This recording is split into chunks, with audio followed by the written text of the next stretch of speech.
Entering the plenary hall now are the University Academic Marshals, led by Director Ruth S. Palanca, are the graduating students with high honors and with honors.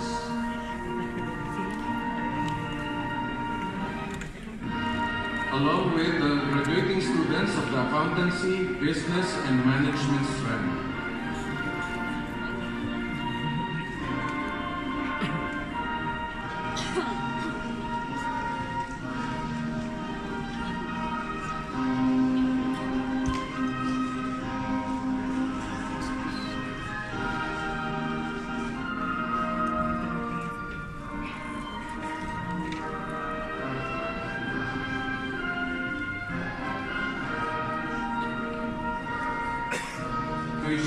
Of the General Academic Strand.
I have the honor to present to you the candidates for Accountancy, Business, Management strand, General Academic strand, Arts and Design track with Performance Arts strand, and Visual Arts strand, Sports track. They have been recommended by their respective faculty members after having completed all the requirements prescribed by this university, subject to the confirmation of the Department of Education. Sir Zosimo M. Batag will now declare the graduation.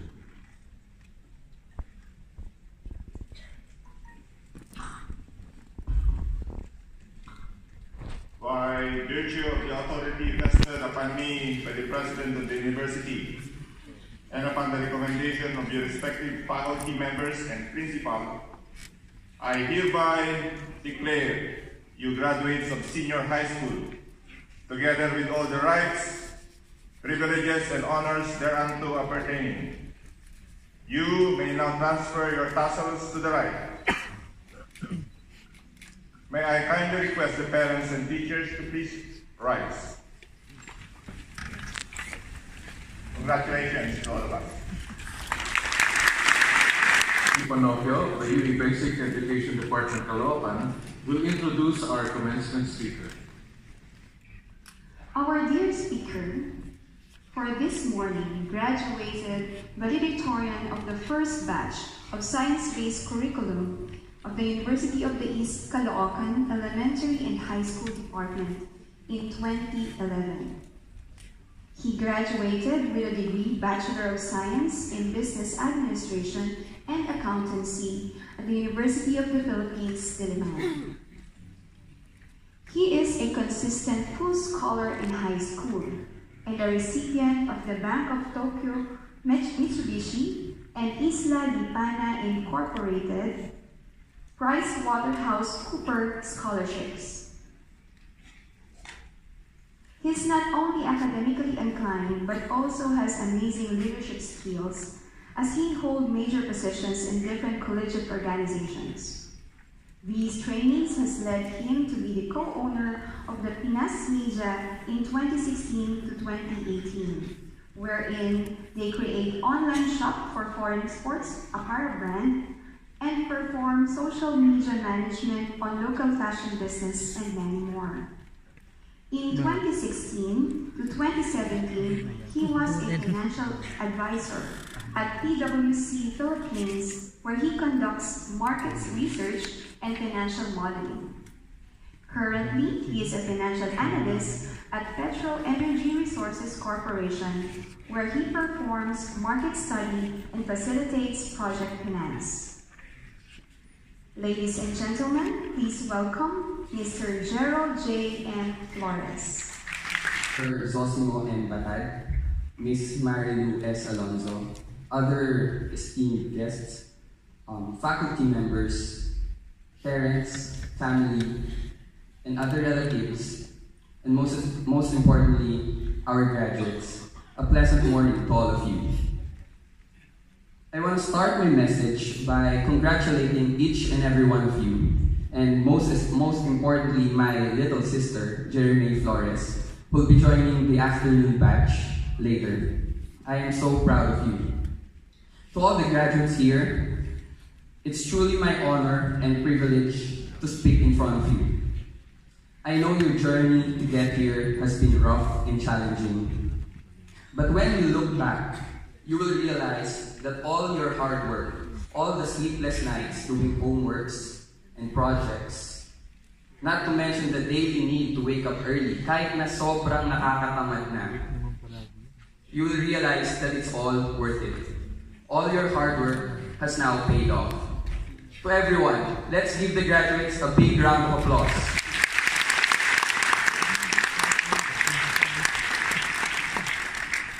I am an alumnus of UE Caloocan, and it's been about 8 years since I graduated from high school. I was part of the first batch of a science-based curriculum back then. And a lot has changed since then. For one, we were less than 1,000 graduates. Sa field pa kami nag-graduation dati kasi kasyang-kasya kami. And we were less than you guys. Walang problema, all of us sabay-sabay jam-packed into one area. One thing that also changed are the surnames of my former teachers.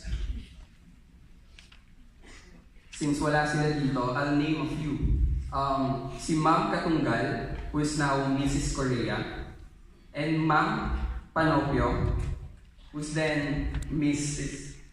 Cuenca, who's Miss Cuenca, I'm sorry. It's amazing how fast time flies.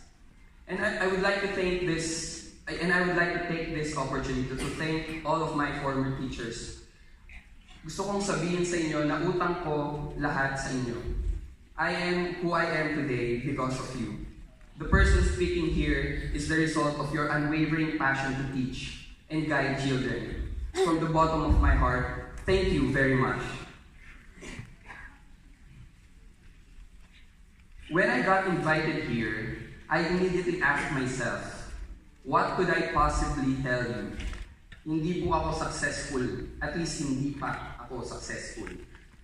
I'm a young professional working hard, striving each day to reach my own dreams. So what could I possibly tell you? And then I thought, ano bang gusto kong marinig nung ako yung gagraduate ng high school? Ano bang gusto kong marinig nung ako yung nakaupo sa upuan ninyo? Now, if there's something I want to tell my younger self, which I think also applies to you, I will tell him a few things. Number one, think critically. You guys are adults now. Hindi na kayo mga bata. You are way older than I was when I graduated from high school. A lot is expected from you as adults.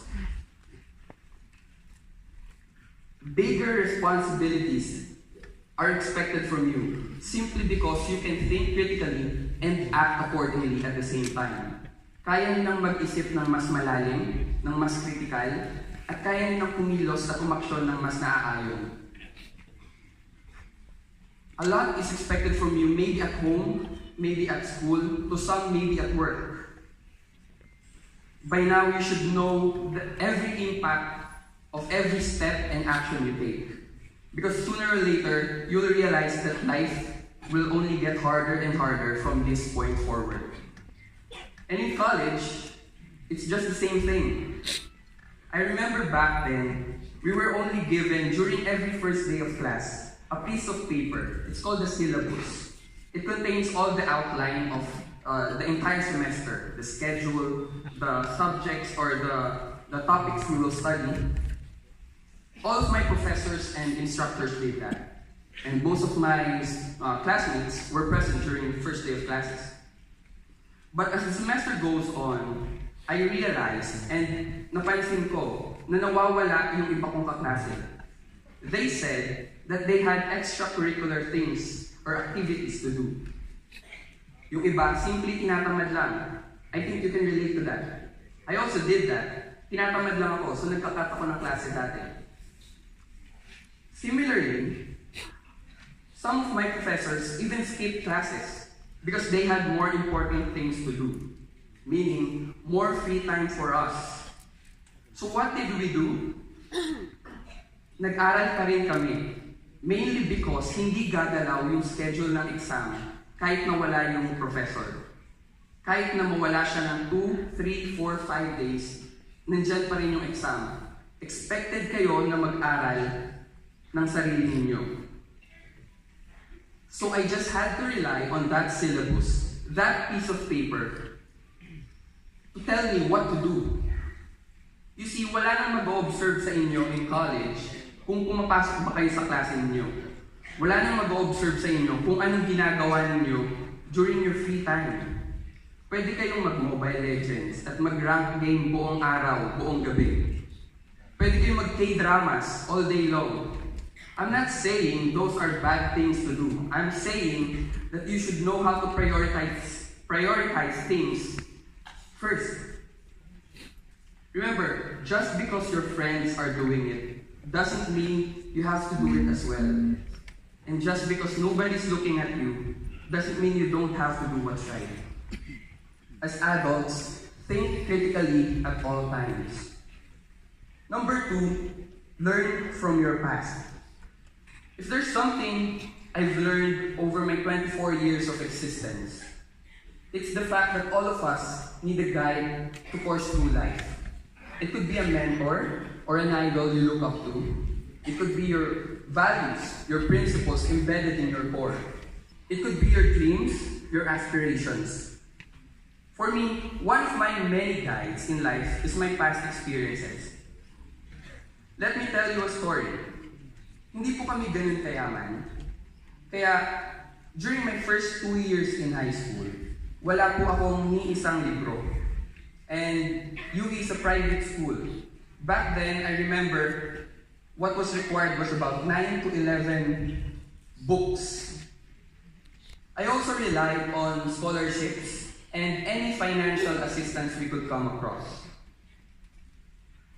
At nag-aayos ng lahat ng yan ay ang parents ko. Some of the parents here, baka makaka-relate kayo.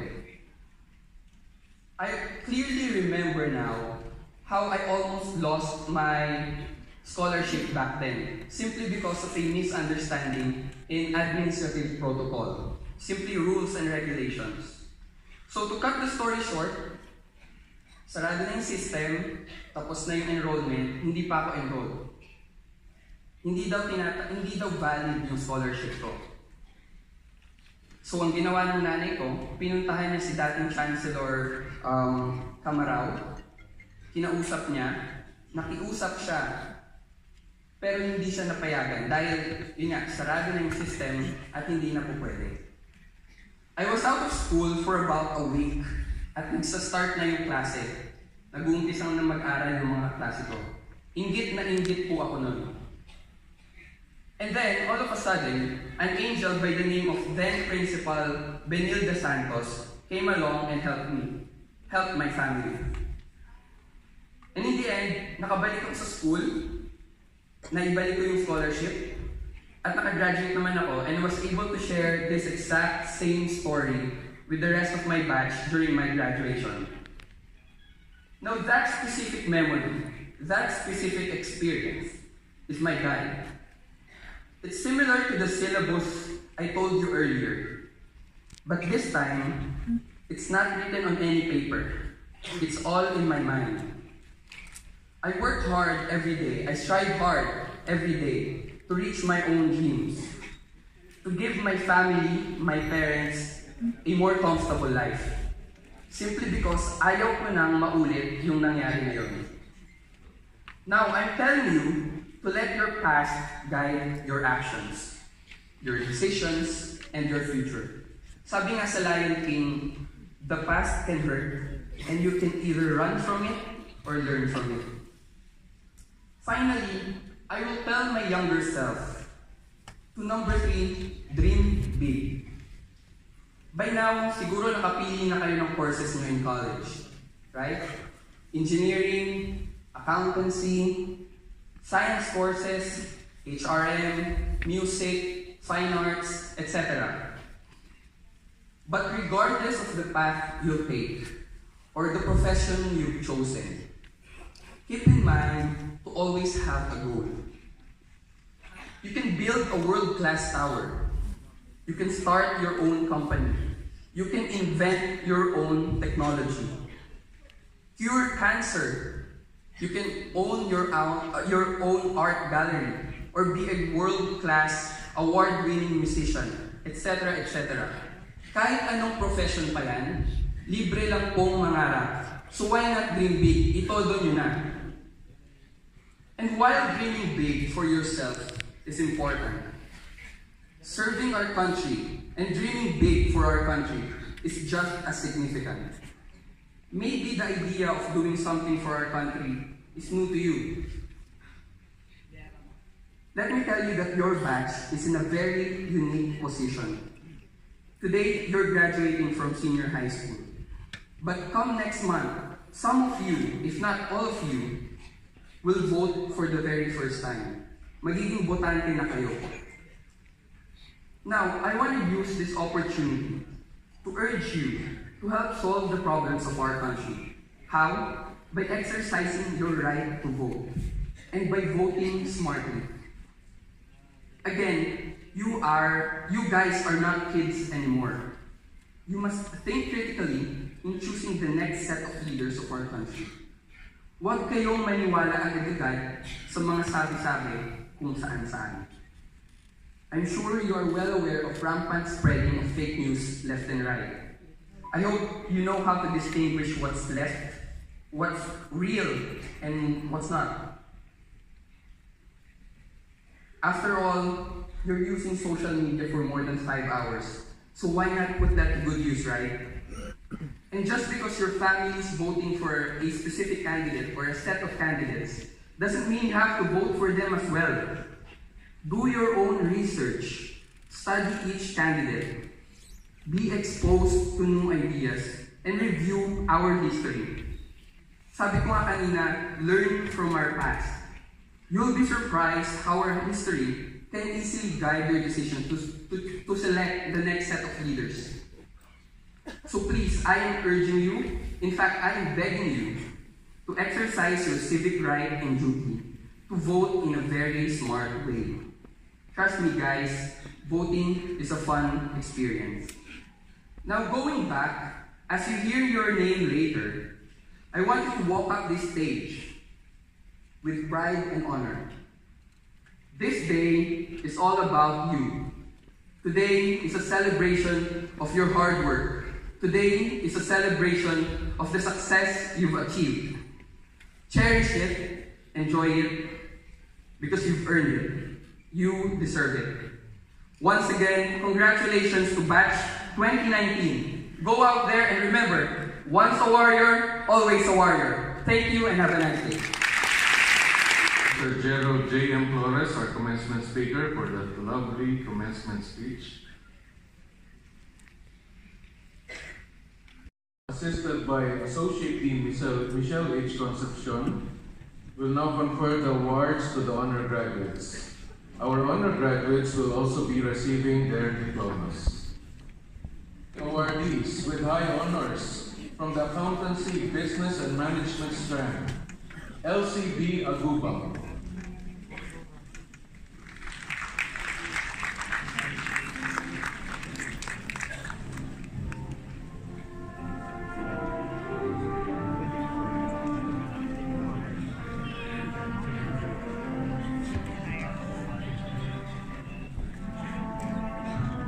Jane Ann C. Balimbin. Jobel G. Agas, Andrea Jane B. Aguilar,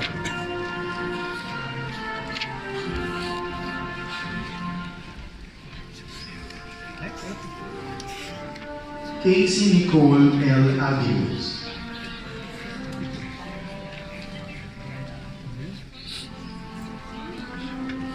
Julia Claire Alfonso,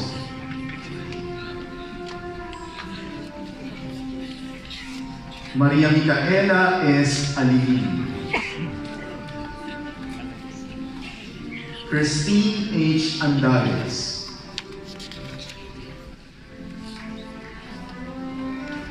Matthew B. Andaya,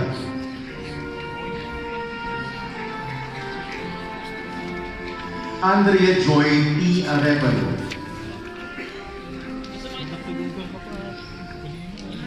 Jasmine B. Atienza,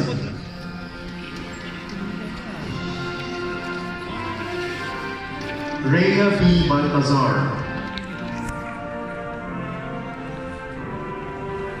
Fatima Raiza L. Baluman, Ang galing, meron pa pala sila dun sa may ano. Candy Pearl A. Balwarte, Tignan mo. Bea Janina C. Bantige,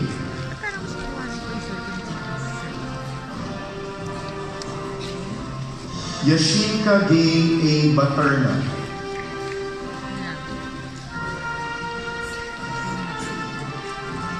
Shaira T. Batolina,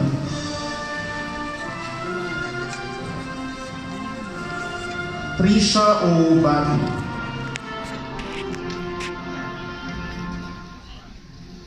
Trisha Shane I. Belalumino,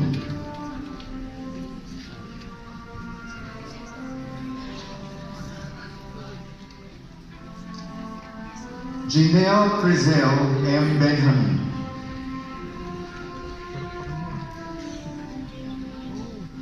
Julie May E. Bianay, Abi, tignan mo.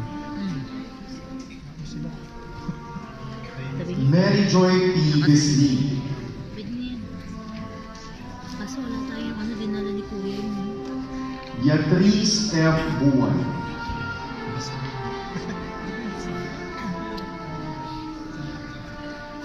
James Michael A. Cabasal,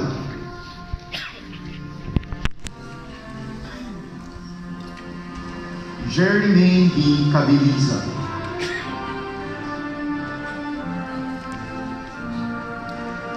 Richeline B. Canica,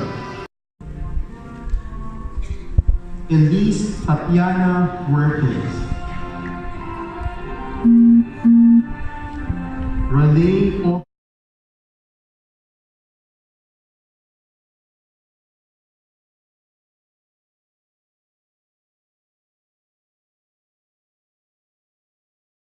John Listrit C. Villa Flores, Erica Jean E. Villanueva, Jai I. Villanueva,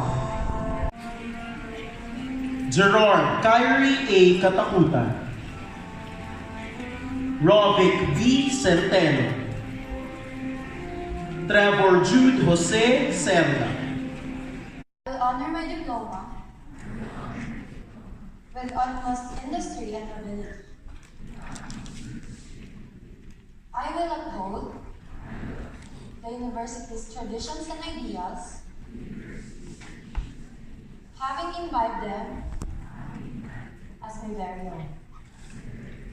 I will do everything in my power to be a worthy alumna by serving and honoring my alma mater and my country. So help me God. Let us now listen to and watch our new senior high school graduates as they render their batch song.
dear senior high school graduates, best wishes on your millions of dreams. We will now have the induction of the new graduates to the Alumni Association. Dean Norberto V. Rayupar, President of the UE Alumni Association Incorporated, will induct the new members. Please raise your right hand and repeat after me. I state your name. An incoming member of the University of the East Alumni Association Incorporated.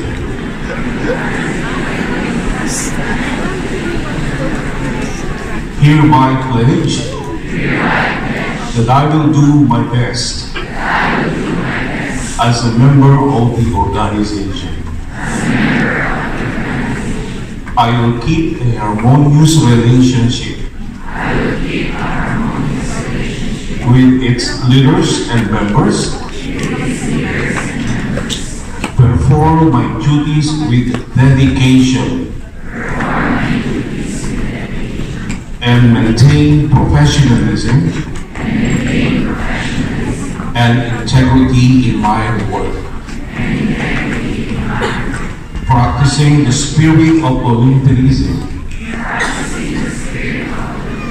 and responsibility. I will be of great help not only to my fellow members, but more importantly, to my alma mater. Congratulations and welcome to the University of the East Alumni Association Incorporated. Please rise for the singing of the University Hymn to be led by the UE Chorale.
Audience members are requested to remain seated during the recessional.